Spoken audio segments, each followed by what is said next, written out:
científicos internacionales. Mi presentación está dividida en dos partes. Hoy día vamos a hacer la mitad y la otra mitad va a ser mañana en la Universidad Ricardo Palma. El siguiente, por favor. Hoy en día la investigación tiene que enmarcarse dentro de una agenda global, que es la Agenda 2030, que ha definido los 17 Objetivos de Desarrollo Sostenible. Las flechas de acá indican cómo la investigación agrícola, particularmente en el mejoramiento genético, contribuye a una serie de objetivos, particularmente 1, 2, 3, 13 y 17. Siguiente. ¿Y por qué? Porque hay una serie de problemas que tenemos que aceptarlos y que tenemos que combatirlos. Principalmente el incremento de la población ha llevado a cabo que se tenga que incrementar la producción de alimentos, no solamente en cantidad, también en calidad. Tenemos que hacerlo cuando hay menos tierras para el cultivo y con una serie de problemas que se han exacerbado por el cambio climático. La siguiente.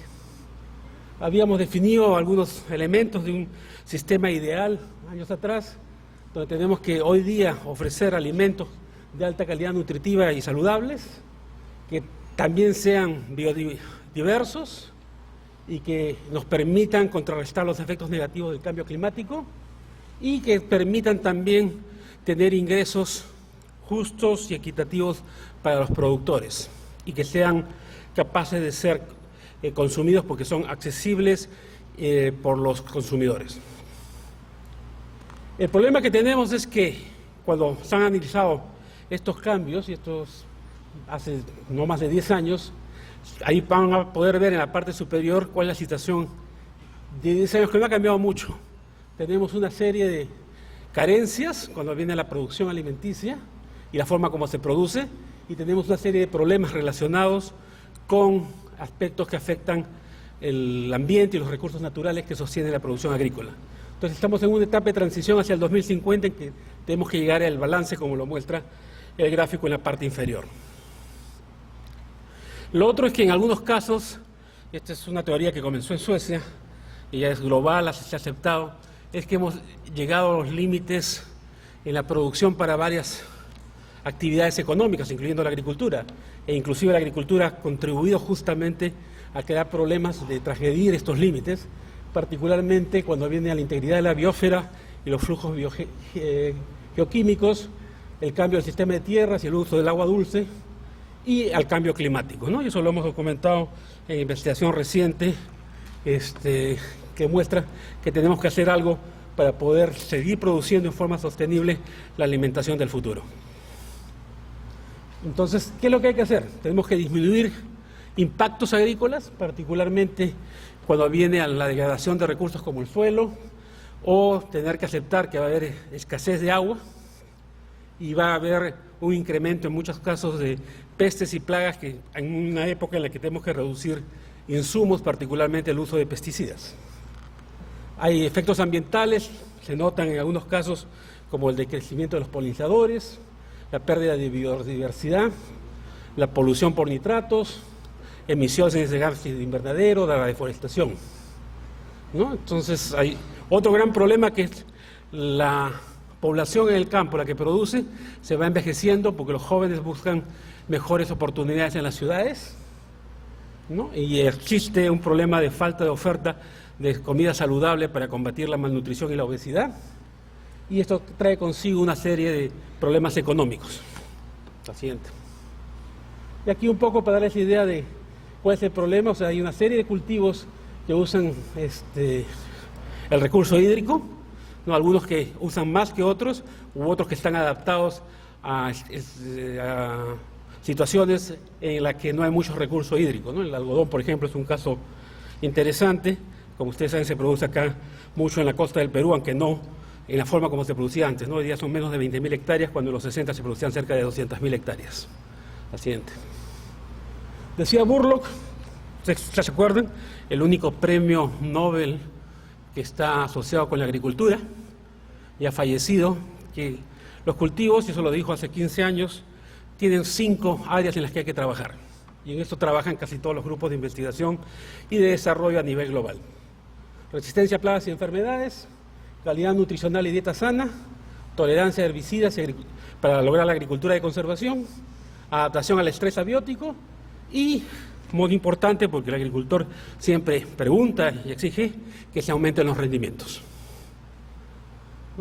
Y el objetivo 2, que es acerca de acabar con el hambre mundial, justamente es donde se da más énfasis al mejoramiento, porque se tiene que lograr ese, aumentando la productividad y la adaptación de los cultivos a los lugares donde hoy se producen, o, si es posible, en lugares donde las condiciones adversas no permiten maximizar su productividad. A pesar de los avances de la Revolución Verde, todas las noches en el mundo, cerca de 1.000 millones de personas se van con hambre. Hoy día se produce más que suficiente comida, pero esta comida no llega a alcanzar para alimentar eficientemente a toda la humanidad.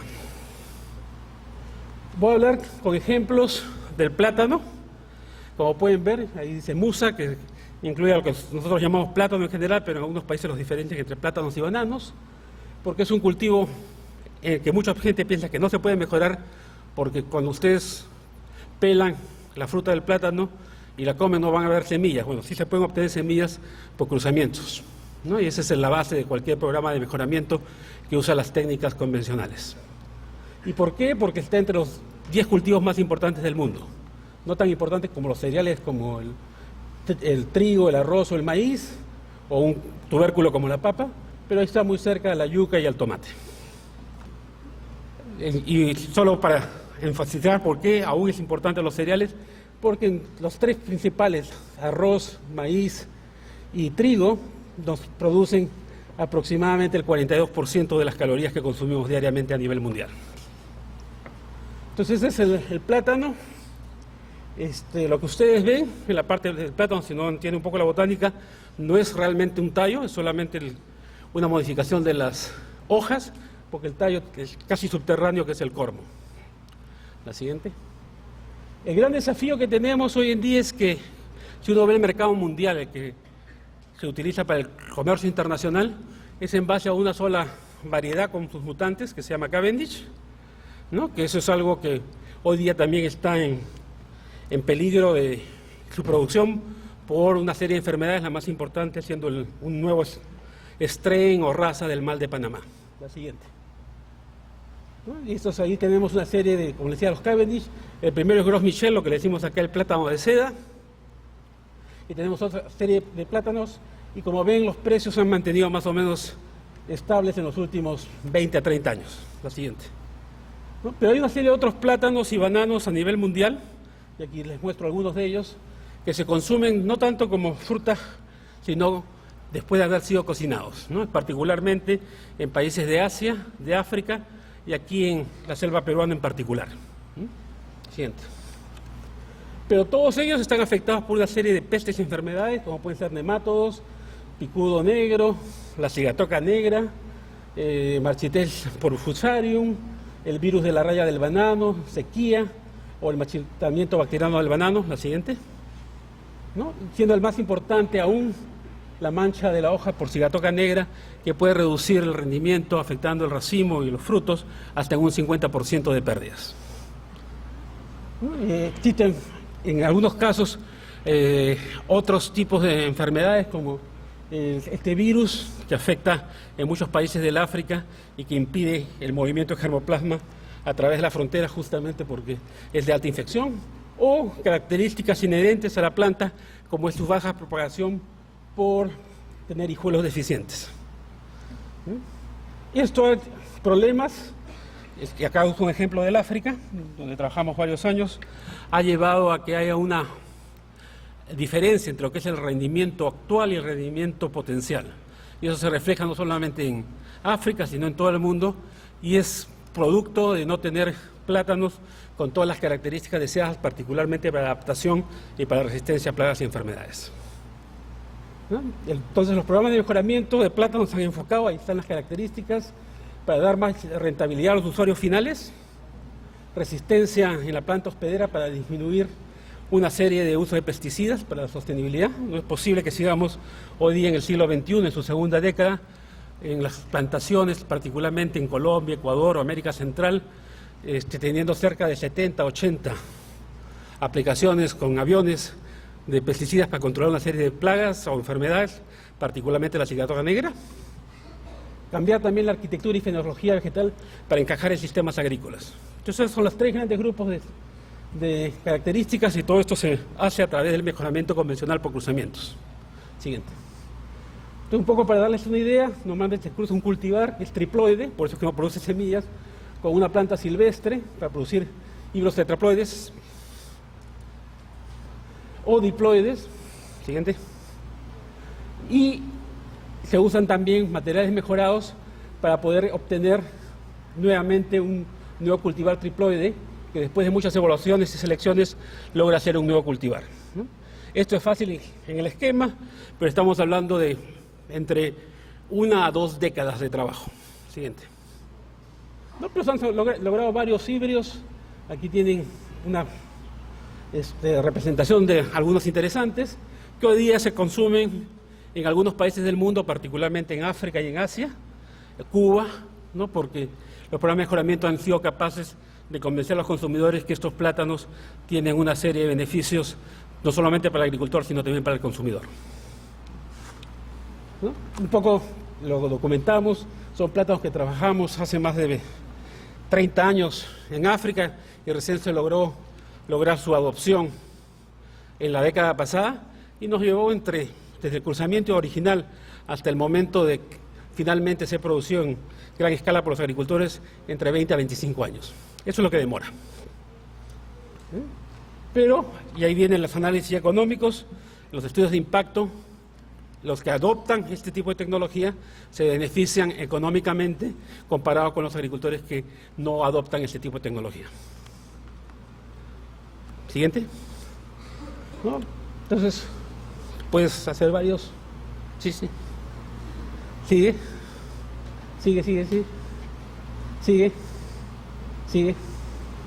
Como les decía, es de 10 a 20 años, eso es lo que demora. Entonces tenemos que buscar formas, y mañana voy a discutir esos otros esquemas más apoyados por la biotecnología en reducir el trabajo de mejoramiento genético de plátanos usando ya sea la selección genómica, la transgénesis o la edición de genes. Y ahí está un poco todo el proceso, desde el cruzamiento, como pueden ver en la parte superior, hasta llegar al campo de agricultor. Es una serie de etapas. Ahí ven las semillas, si nunca habían visto semillas de plátano. Se utiliza una vieja biotecnología como es el cultivo de embriones para germinar esa semilla in vitro y obtener las plántulas que después van a finalizar en el campo para los ensayos correspondientes. Siguiente. Ahora, otro aspecto que se ha avanzado bastante es para mantener la diversidad. No solamente se tienen estos nuevos híbridos, sino también combinaciones de híbridos con los cultivares antiguos en lo que llamamos mezclas de cultivares. Siguiente. Y aquí pueden ver por qué lo hacemos. El primero, que ven como el nombre de Agbagba, es un clon muy popular en Nigeria, susceptible a ciguatera negra. Ven esos bajos rendimientos. Pero cuando comienzan con cualquiera de los híbridos, ya sean los Vitas o los Pitas, se ve que el rendimiento de Agbagba se incrementa, que son las líneas 2, 3 y 4, y no afecta el rendimiento de los híbridos, que es un beneficio extra para el agricultor que los siembra. Y la siguiente. Entonces hay mucho trabajo en el aspecto de premejora, un poco para ilustrar. Muchas veces cuando se tiene material élite, no se quiere en el mejoramiento convencional cambiar lo que se tiene, pero tiene una base muy reducida, entonces hay que ampliarla, y ese es el trabajo de premejora que hacemos en algunos programas de mejoramiento. La siguiente. Y este caso, por ejemplo, en el banano de cocción de los grandes lagos del África, se ha trabajado mucho para obtener híbridos que hoy día tienen rendimientos excepcionales, y por eso han sido ya comenzado a ser utilizados por agricultores producto de heterosis, ¿no? Entonces, además de aumentar la diversidad por el mejoramiento, se ha logrado duplicar la productividad, o en algunos casos triplicar, y esto beneficia mucho a los ingresos de los agricultores pequeños y medianos, que son los principales productores de este tipo de plátanos en África del Este. El análisis genético, sí, nos muestra los distintos grupos. Básicamente ahí tenemos los grupos de los híbridos, ¿no? Es un poco el análisis que se ha hecho para demostrar que sí, efectivamente son diversos, son distintos a los progenitores originales de los que se han derivado porque se ha incrementado la diversidad por los cruzamientos. Siguiente. Un poco en genética y en mejoramiento genético se usa esa fórmula para poder medir los avances del mejoramiento genético, pero para traducirlo más fácil es acerca de una respuesta de selección. Depende de la exactitud de nuestros ensayos, la intensidad de selección que utilizamos, la diversidad genética disponible dividido por el tiempo. Y eso es en base a eso que hoy día no solamente medimos, sino también nos miden nuestra performance, porque tenemos que producir no solamente nuevos cultivares, sino también poblaciones mejoradas que incrementan las ganancias de selección o la respuesta a la selección. Siguiente. Y ahí es donde volvemos a la gran diversidad que existe en el cultivo que no ha sido plenamente utilizada. Les decía que solamente hay un cultivar en el comercio internacional, que es susceptible a muchas enfermedades, pero hay toda esta variabilidad que todavía falta explotar. Siguiente. Y un poco, ya cuando se hacen los análisis moleculares de esa diversidad, distintos grupos, incluyendo los nuestros, han demostrado que sí, que existe y que esa diversidad aún no ha sido totalmente explotada. Siguiente. En este caso también hemos utilizado marcadores moleculares para poder hacer estudios de asociación genética, y para hacerle un poco la historia corta, utilizando este tipo de análisis hemos encontrado genes, uno en particular que es de interés para nosotros para hacer selección indirecta, que es el cromosoma 3, un gen, la siguiente,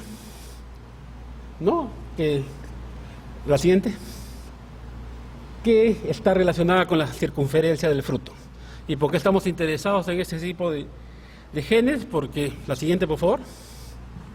Hemos visto, esta es la primera circunferencia de fruto, o fruit circumference en inglés, es un contribuyente directo al peso del racimo. O sea, frutos más anchos incrementan el peso del fruto individual y colectivamente el peso del racimo total. Entonces tenemos ya identificados marcadores que nos van a permitir acelerar el mejoramiento genético, seleccionando en plántulas antes de ir al campo, y de esa manera acrecentar las ganancias de selección. Muchas gracias por su atención y, como les digo, mañana continuamos en la Ricardo Palma. Muchas gracias.